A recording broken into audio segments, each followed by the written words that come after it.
With Eldoreschess, and today I'm going to give you stalemate traps that will blow your mind. In the first puzzle, black is winning, and you are right. Black is trying to give a queen in the long run at itself to win the game. So how are you going to draw the game? Pause the video and search for yourself. I will give the solution now. So in this puzzle, this amazing stalemate, you play bishop d3. You're thinking to yourself, why should I sacrifice my bishop for nothing? Black has to take, because if he doesn't take, he loses the game. So black is forced to take your bishop. Now you're going to play this amazing move, queen c2. Now black is thinking, I'm not gonna take and give you a stalemate. I'm just gonna play f5. But that's when your opponent is losing the game. Because now you play h5 and you're going to win the game. So a strong opponent is just gonna stalemate you, and now you have an amazing draw against the Grandmaster. I cannot make a stalemate video without going after the stalemate king Eric Rosen on YouTube. So here is a bullet game that he played against an opponent, and the opponent played b4. So he wants to attack this pawn. And everyone would take here and probably try to flank your opponent, but not Eric Rosen. He's going to play knight e4. So white just takes the knight.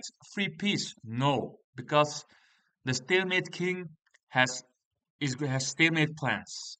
So Eric Rosen takes on b4, and in this position the opponent is totally lost, because if he takes the pawn, it's stalemate, and if it goes somewhere else, it's stalemate. If it goes here, again stalemate, and there are no tricks. So in this position, Eric Rosen had a stalemate. Okay, this fair puzzle is very, very hard. So I don't even think Magnus Carlsen could solve this, maybe with a lot of time. So in this position,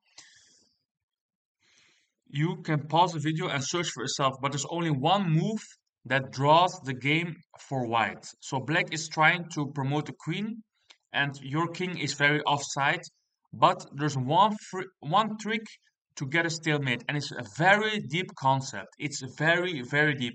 You have to look 10 moves in the future. So in this position, the only move that draws the game is rook f2. And why would rook f2 be different than rook g2 or rook e2 or h1? I will let you know. Okay, we go rook f2. If black plays b3, trying to secure his pawn and trying to promote, we just go rook f1.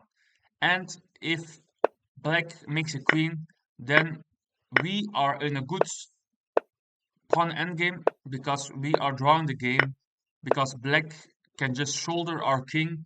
We cannot promote to a queen, but we haven't lost the game. But this is not the most confrontational.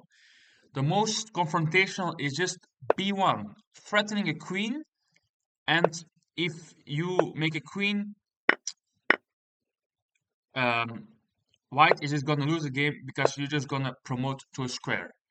So that's why, instead of going here and going to a losing pawn endgame, we're going to play the amazing move king b3. Now this is going to be very, very, very tricky. Now you're going to make a queen, and then you're going to play rook f1. So there's only two legal moves, this and you lose the game. And if you play queen queen f1, you just lost the game, because all the squares are are are occupied, and white has an amazing stalemate. Now you're thinking, what if I just go for knight? Then still white is winning, because white is just gonna grab all of these pawns, and you're still totally lost, because the knight is very badly placed. So in this position, the only move that draws the game is the amazing rook f2. This can go into a Dvoretsky endgame manual. Now, If you thought the crazy stalemates are over, guess again. White to play and draw the game. So in this position, black has a lot of pawns and white only has two. The only counterplay is making a queen. So that is the easy part.